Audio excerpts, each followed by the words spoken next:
Hello, everybody. My name is Deetra Huntington, and I'm the SNAP-Ed Program Assistant in Madison County for the Ohio State University Extension Office. And for the month of March, I thought we would talk to you about whole grains. We can have a conversation about my plate. As you see, pictured right here is my plate. And this is the grain group, or the orange group on my plate.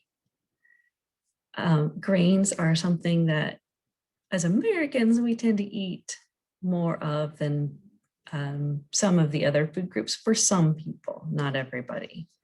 So I thought we would have a conversation about what is a whole grain, what is a grain, how much to eat, and those types of things. So what is a whole grain? You hear the word, but what is it? So half of the time we eat from the grains group, we would like you to choose whole grains. As you can see from this picture, and I'm going to annotate for you. This is a blown up picture of a whole grain. A grain is actually about the size of your fingernail. And there are three parts that make up a whole grain. The first is the bran. It's the protective outer shell, and it's high in fiber and B vitamins.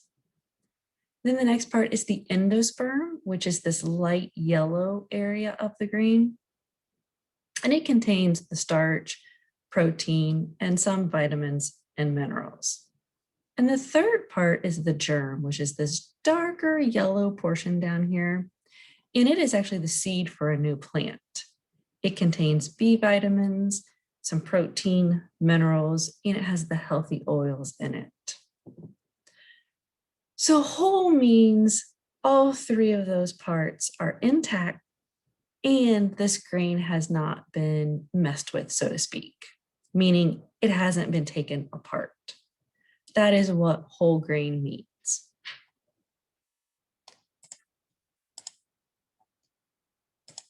Here are some common words that you may see on the back of a nutrition facts label. This is where you're going to find the information on your package to see, is it a whole grain or is it just a refined grain as they're called? You would look at the ingredients list, and if you see words such as oatmeal or steel cut oats, those are whole grains, meaning it's the whole grain in its truest form. Other things that are whole grain are bulgur or cracked wheat, buckwheat, popcorn, quinoa, and then you'll see the words whole wheat buns, rolls, whole grain tortilla, whole wheat couscous is another one that is considered a whole grain. Also, wild or brown rice is the grain in its natural form.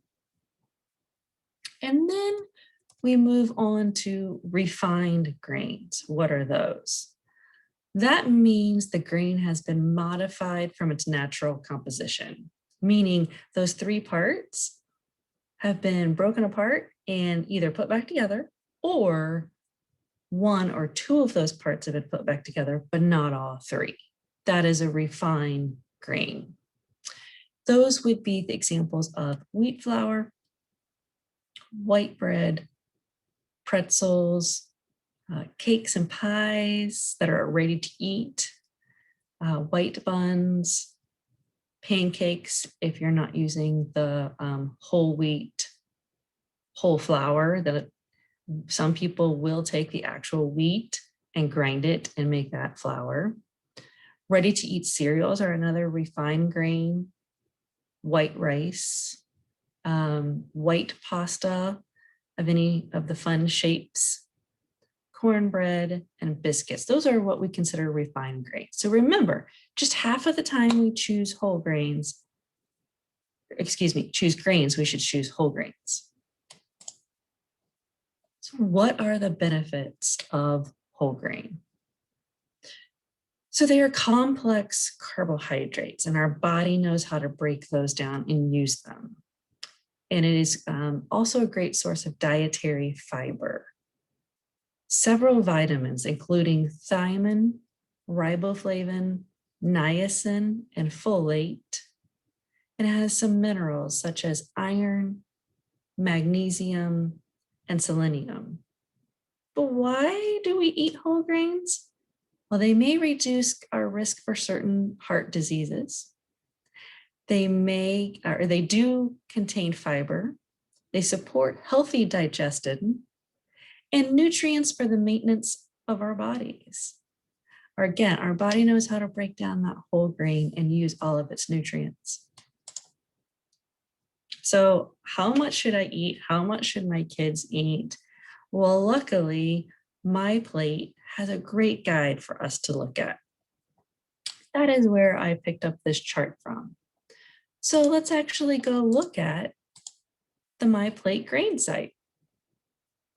And when you get there and you click on grains, this is what you will get. If my computer wants to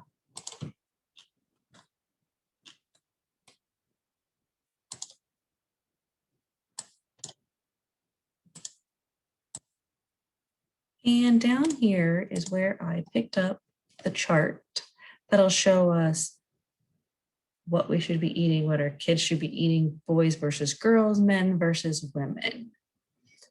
And it has our daily recommendations in ounces, and then our daily minimum amount of whole grains also in ounces. How do I know what an ounce is? Do we go around measuring it? You very well may.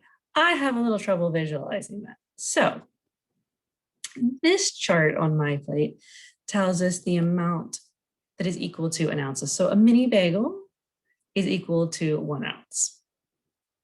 A large bagel is equivalent to 4 ounces. So in my mind, I can picture a mini versus a large. Okay. Biscuits, I can picture a small one versus a large one.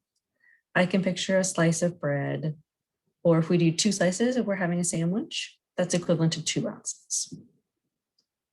If you have never tried bulgur, it is something worth giving a try to. It's actually really good. Same thing for quinoa and some other words that you're like, I'm not so sure, but I suggest giving it a try. And then it goes on down to talk about cornbread, crackers, English muffins, oatmeal, pancakes, popcorn. Remember, popcorn is a whole grain because you're taking the actual kernel and popping it. So you're getting all 3 parts. Rice, pasta, and tortillas. And if you scroll on down, it'll tell you why it's important to eat whole grains, especially in their whole form, and the health benefits of consuming grains and whole grains. So again, I encourage you to check out myplate.gov for all of that fantastic information. And for the recipe this month, I thought we would look at banana pudding in a bag. It's a great snack and the kids will have a lot of fun helping you make it. It has 3 of our 5 food groups. It has fruit, it has dairy, and then if you add granola on top, you will get your grain. Here are the instructions for making the banana pudding in a bag. And before we do any cooking in our kitchens, we really should be washing our hands for 20 seconds with soap and warm water. So I have a fun video to show you on how easy and fun banana pudding in a bag is. Let's take a look.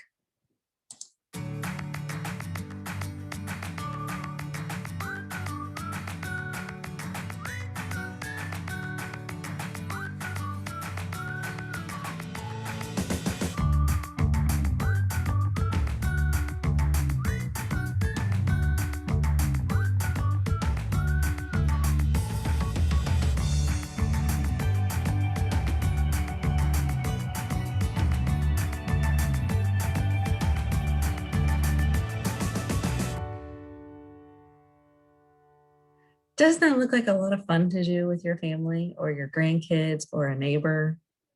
Banana pudding in a bag is fun and it makes the cleanup even easier since everything is contained into your bag. And you can add in other things if you would choose to do so. If you like that recipe or you want to look for others, I encourage you to look at celebrateyourplate.org for more great family-friendly and WIC-friendly recipes. Thank you for joining us this month. If you have any questions, please feel free to reach out to me. Again, my email is huntington.41@osu.edu. Thank you and have a fantastic day.